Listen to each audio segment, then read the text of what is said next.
অংশগ্রহণ করেছে, এই গণ অভ্যুত্থানে ফ্রন্টলাইনার্স হিসেবে কাজ করেছে। আমরা আজকে ডক্টর মোহাম্মদ ইউনূসের সাথে স্যারের সাথে কিছু বিষয় নিয়ে কথা বলতে এসেছিলাম, যে কিছু রিসেন্ট কিছু টেনশন অ্যারাইজ করেছে সব জায়গাতে।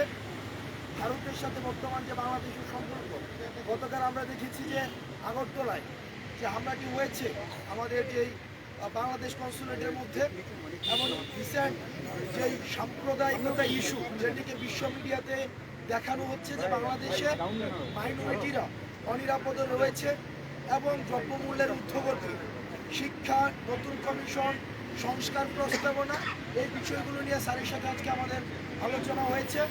আমরা যে ফিল্ডের যে বর্তমান অবস্থা, সেই অবস্থাটি স্যারকে জানানোর চেষ্টা করেছি। আমরা আমাদের জায়গা থেকে স্যারকে বলেছি যে বিশেষ করে প্রথমত ভারত সরকারের সাথে ফ্যাসিস্ট সরকারের যে ধরনের গোপন চুক্তিগুলো হয়েছে সেটি যেন প্রকাশ করা হয়। ফেলানি হত্যা সহ সীমান্ত যতগুলো হত্যা হয়েছে সেগুলোর জন্য বিচার নিশ্চিত করা হয়, এবং পানির যে ন্যায্য হিস্সা সেই হিস্সাটি যেন বাস্তবায়ন করা হয়, এবং আমাদের যেই বাণিজ্যিক যে সম্পর্কটি রয়েছে ভারতের সাথে সেই সম্পর্কটি যেন ন্যায্যতার ভিত্তিতে হয় এবং সেটির মধ্যে যেন ডিগনিটি থাকে।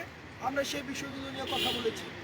আপনারা জানেন যে সিন্ডিকেটের কারণে মানুষের যে দ্রব্যমূল্যের ঊর্ধ্বগতিতে মানুষের স্বাভাবিক জীবন যে ব্যাহত হচ্ছে, মানুষ ফিল করছে যে এই যে দ্রব্যমূল্যর লাগাম টানা উচিত। মানুষের সেই শঙ্কাটি আমরা ডক্টর মোহাম্মদ ইউনূস স্যারকে আমরা জানিয়েছি। আমাদের যেই সাম্প্রদায়িক যেই ট্রাম্পকার্ডটি বিশ্ব মিডিয়াতে ছড়ানো হচ্ছে যে এই গণ অভ্যুত্থানটি হচ্ছে rise of Islam and fundamentalism, বিষয়টি যে আসলে এমন না, বরং সকল শ্রেণী পেশার ছাত্র নাগরিকের অংশগ্রহণের মধ্য দিয়ে এই আন্দোলনটি গণ অভ্যুত্থানটি হয়েছে।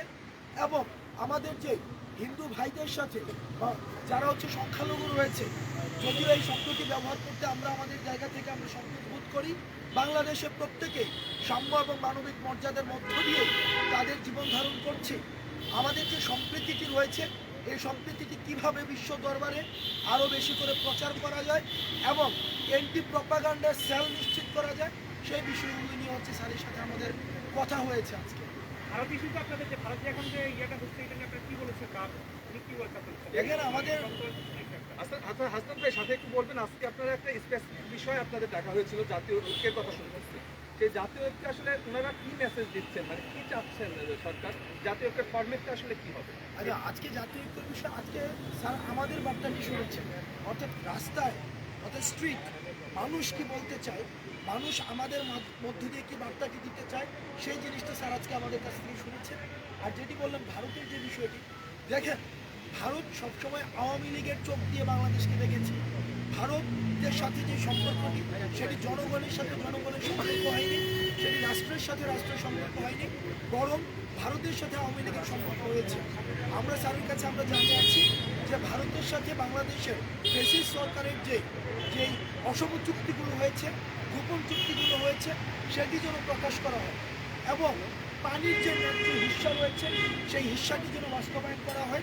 ফেলানি সহ যেই আমাদের সীমান্তের যেই হত্যাগুলো করেছে সেই হত্যাগুলোর জন্য বিচার নিশ্চিত করা হয় এবং বাণিজ্য যেটি রয়েছে বাংলাদেশের সাথে সেটি যেন ন্যায্যতার সাথে হয়, সেইটির ব্যবস্থা যেন করা হয়। এবং আমরা বারবার বলেছি ভারতের জনগণের সাথে আমাদের বাংলাদেশের জনগণের কোনো ধরনের বিমাতা সুলভ সম্পর্ক নেই, অ্যান্টাগনিস্টিক কোনো সম্পর্ক নেই, বরং ভারতের যে সরকার একদম বছরের পর বছর 1.5 যুগের বেশি সময় ধরে বাংলাদেশকে নিয়ন্ত্রণ করার জন্য আওয়ামী লীগকে অস্ত্র হিসেবে ব্যবহার করেছে। আমাদের যে প্রশ্নটি, আমাদের যে অস্বস্তিটি হচ্ছে সেই জায়গাতে আমরা ভারতের কাছে আমাদের ছাত্র নাগরিকদের কাছ থেকে উদাত্ত আহ্বান জানাবো, ভারতের সাথে বাংলাদেশের যে সম্পর্কটি সেই সম্পর্কটি যেন জনগণের সাথে জনগণের এবং সেটি যেন রাষ্ট্রের সাথে রাষ্ট্রের। মানে আজকে কি শুধু আপনারা বৈষম্য বিরোধী 4 জনের সাথে বৈঠক করলেন, না ভেতরে আরো কেউ ছিল? সামনে আসবেন, সামনে ছাত্র আন্দোলনের আমরা যারা কেন্দ্রীয় আহ্বায়ক কমিটি আছি আমরা এসেছি এবং এছাড়াও আন্দোলনে যারা অংশগ্রহণ করেছেন এবং আমরা আজকে দেখা করেছি বক্তব্য জনগণের পক্ষ থেকে, আন্দোলনকারীদের পক্ষ থেকে বক্তব্য। অন্যান্য রাজনৈতিক দলের না, শুধু আমাদের সাথেই আলাপ হয়েছে। এখানে শুধুমাত্র আমাদেরকে কয়েকজন শিক্ষার্থী যারা হচ্ছে আন্দোলনের ফেস হয়েছিল জাস্ট তাদেরকে ইনভাইট করা হয়েছে, তারা এখানে এসেছে। মূলত হচ্ছে দেশের যে মাঠের যে পরিস্থিতিটা এবং যে বিদেশি যে পরিস্থিতিটা এটা নিয়ে আলোচনা হয়েছে, যে আমাদের কাছ থেকে সাবজেক্ট জানতে চেয়েছেন যে হচ্ছে দেশের কৃষকরা, মজুররা, রিক্সা শ্রমিকরা, গার্মেন্টস শ্রমিকরা আমাদেরকে নিয়ে কীভাবে এবং হচ্ছে সরকার তাদের জন্য কীভাবে কী করতে পারে সেই সকল বিষয় নিয়ে জানতে চাইছেন। আমরা জাস্ট হচ্ছে দেশের কী পরিস্থিতি, ক্যাম্পাসগুলোর কী পরিস্থিতি এবং দেশের মানুষ কী ভাবছে সরকারকে নিয়ে, সরকারকে কী করা উচিত সামনের দিকে এবং প্রশাসনিক ব্যবস্থা কীরকমভাবে চলছে, আমরা গ্রাউন্ড রিয়েলিটিটা সরকারের কাছে তুলে ধরতে চাইছি, স্যারের কাছে তুলে ধরতে চাইছি। স্যার বিষয়গুলো খুব মনোযোগ দিয়ে শুনেছেন এবং তিনি এগুলোর নোট নিয়েছেন, যাচ্ছে এগুলো নিয়ে একটু আপনাদের অবস্থান জানাবেন যে জাতীয় ঐক্যের কথা যে বলছে অন্তর্বর্তী সরকার, সেই জাতীয় ঐক্যের এই বিশেষ মুহূর্তে আপনারা প্রয়োজন ফিল করেন কিনা?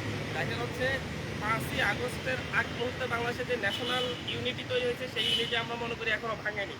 আমরা সকল রাজনৈতিক দল দেশের স্বার্থে একমত। আপনারা দেখেছেন যে হচ্ছে গতকালকে রাজু ভাস্কর্যের যে প্রোগ্রামটি, সেখানে দল মত নির্বিশেষে সকল ছাত্র সংগঠন এসে উপস্থিত হয়েছে এবং দেশের স্বাধীনতা সার্বভৌমত্বের ক্ষেত্রে দেশের সকল রাজনৈতিক দল, সকল ছাত্র সংগঠন একসাথে কাজ করবে এবং আমরা সরকারকেও বলেছি যে উদ্যোগ নেওয়ার জন্য এবং বৈষম্যবিরোধী ছাত্র আন্দোলনের একটা স্টেক হোল্ডার হিসেবে বৈষম্যবিরোধী ছাত্র আন্দোলন এই উদ্যোগ নিচ্ছে। আদনান ভাই, একটু বেশি বলছি, সেটা হচ্ছে যে বিশেষ মুহূর্তে আমরা আছি, সেটা হচ্ছে ভারতের সাথে আমাদের একটা বিশেষ অবস্থান যাচ্ছে। সেখানে আমাদের আগরতলায় আমাদের কনসুলেটে হামলা হয়েছে। এই মুহূর্তে সংখ্যালঘু যে শব্দটা আপনারা ব্যবহার করতে চান না, তবুও বলছে যে এই তাদের অবস্থান, তারা আসলে এই বিষয়টা নিয়ে কি ভাবছে, এইসব বিষয়ে আসলে আপনাদের সঙ্গে কি আলোচনা হয়েছে, আপনারা তাদের প্রতিনিধিদের সঙ্গে আলোচনা করবেন কিনা, কারণ তারা তো নীরব এখন পর্যন্ত। আপনারা গতকালকে দেখেছেন জগন্নাথ হলের শিক্ষার্থীরা মিছিল নিয়ে বের হয়ে এসেছে দেশের স্বাধীনতার পক্ষে, দেশের সার্বভৌমত্বের পক্ষে। জগন্নাথ হলের শিক্ষার্থীরাই গতকালকে ভারতের মুখে সপ্তাঘাত দিয়ে দিয়েছে যে হচ্ছে এই দেশের কোনো সাম্প্রদায়িক দাঙ্গা নেই, এই দেশের সাম্প্রদায়িক সম্প্রীতি বিরাজমান। এদেশের হিন্দু মুসলিম সবাই একসাথে বসবাস করে। সারা দেশে হিন্দু সম্প্রদায় বলেন আর হচ্ছে অন্য যে কোনো সম্প্রদায় বলেন, সবাই এই ক্ষেত্রে ন্যাশনাল ইউনিটির জায়গায় আছে এবং আমরা তাদের সাথে কথা বলছি, যোগাযোগ রাখছি। আশা করি সামনের দিকে আর এই ধরনের কোনো ধরনের সংঘাত সৃষ্টি হবে না। উপ হাই কমিশনে যে হামলা হয়েছে এই বিষয়ে কি ধরনের পদক্ষেপ নেওয়ার কথা আপনাদের পক্ষ থেকে বলেছেন? আমরা বলেছি যেটা যথাযথভাবে একটি সরকারের পদক্ষেপ হওয়া উচিত এ সকল ক্ষেত্রে, যেহেতু উপ হাই কমিশন একটি কূটনৈতিক অবস্থান এবং এটি আসলে একটি দেশের সার্বভৌম স্থান হিসেবে সাধারণত পরিগণিত হয় কূটনৈতিকভাবে এবং রাজনৈতিকভাবে। তাই এখানে যদি কোনো ঘটনা ঘটে, নিরাপত্তা বিঘ্নিত হয়, তাহলে একটি রাষ্ট্রের পক্ষ থেকে, একটি স্বাধীন সার্বভৌম রাষ্ট্র, আত্মমর্যাদা সম্পন্ন রাষ্ট্রের পক্ষ থেকে যে প্রতিক্রিয়া থাকা উচিত, আমরা সেই ধরনের প্রতিক্রিয়া সরকারের কাছে দেখি। আজকাল ভাই কিংবা হান্নান ভাই শুধু একটু বলে যান আমাদের, আমরা এখানে আজকে এসেছি, আমাদের পেট সচিব বলেছিলেন যে জাতীয় ঐক্যের ভিত্তিতে আপনাদের ডাকা হয়েছে, আপনাদের সাথে আলোচনা করা হবে, কালকে রাজনৈতিক দলের সাথে আলোচনা হবে, কয়েকদিন ধর্মীয় নেতাদের সঙ্গে আলোচনা হবে।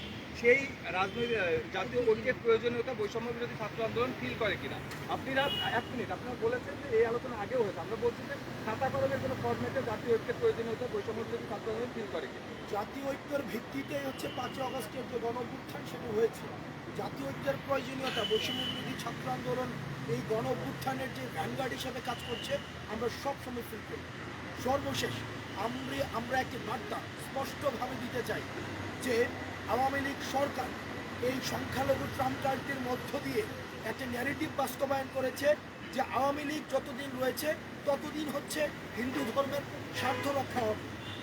আমরা এই বিষয়টিকে আপনাদের মিডিয়ার মধ্য দিয়ে ভারতকে বলতে চাই, ভারত আওয়ামী লীগ সরকার যেভাবে সংখ্যালঘুদেরকে নির্যাতন করেছে, নিপীড়ন করেছে, তাদের সম্পদ লুণ্ঠন করেছে, সেটির উদাহরণ আর ইতিহাসে দ্বিতীয়টি নেই।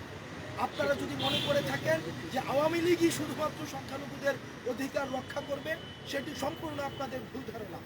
আর সংখ্যালঘু যে ভাইয়েরা রয়েছেন, হিন্দু ধর্মের যে ভাইয়েরা রয়েছেন, অনেকেই রয়েছেন যারা ফিজিক্যালি হচ্ছে বাংলাদেশি কিন্তু মানসিকভাবে ভারতীয় ধ্যান ধারণা পোষণ করেন। আমরা আপনাদেরকে বলব, কিছু সংখ্যক যারা এখানে বসে কনস্পিরেসি করছেন, আমরা স্পষ্টভাবে বলতে চাই বাংলাদেশের সার্বভৌমত্ব, অখণ্ডতার প্রশ্ন আমাদের। গতকাল আপনারা দেখেছেন যে জগন্নাথ হল থেকেও কিন্তু আমাদের সাথে ইউনিটি ঘোষণা করেছে। আমাদের বাংলাদেশের সার্বভৌমত্বের প্রশ্নে, অখণ্ডতার প্রশ্নে আমাদের হিন্দু, মুসলিম, বৌদ্ধ, খ্রিস্টান এবং মুসলমান আমরা একসাথে সার্বভৌমত্ব এবং অখণ্ডতা সার্বভৌমত্তার প্রশ্নে আমরা লড়াই করব। আর ভারত এই যে 16 বছরে যেভাবে বাংলাদেশকে নির্ভর করে, আওয়ামী লীগকে নির্ভর করে এই অন্যায্য যে সম্পর্কগুলো আপনারা তৈরি করেছেন, আপনারা যদি মনে করে থাকেন এই ধরনের অন্যায্য সম্পর্ক আপনারা তৈরি করতে পারবেন, তাহলে আপনারা ভ্রান্তির মধ্যে রয়েছেন। আপনারা খুব এই যে সরকারটি এসেছে সেটি হচ্ছে অন্তর্বর্তীকালীন সরকার, জনগণের ম্যান্ডেট নিয়ে আসছে, গণ অভ্যুত্থানের ম্যান্ডেট নিয়ে আসছে। আপনারা আওয়ামী লীগের দৃষ্টিতে না দেখে জনগণের দৃষ্টি দিয়ে আপনারা এই সরকারের সাথে আপনারা ন্যায্যতার সম্পর্ক গড়ে তুলুন। আর যদি আমাদের সম্পর্কটি যদি কোনোভাবে ডিটোরিয়েট হয়, তাহলে কিন্তু অখণ্ডতার প্রশ্নে, সার্বভৌমত্তার প্রশ্নে আমরা এক হাত পরিমাণ, এক চুল পরিমাণ আমরা ছাড় দিব না।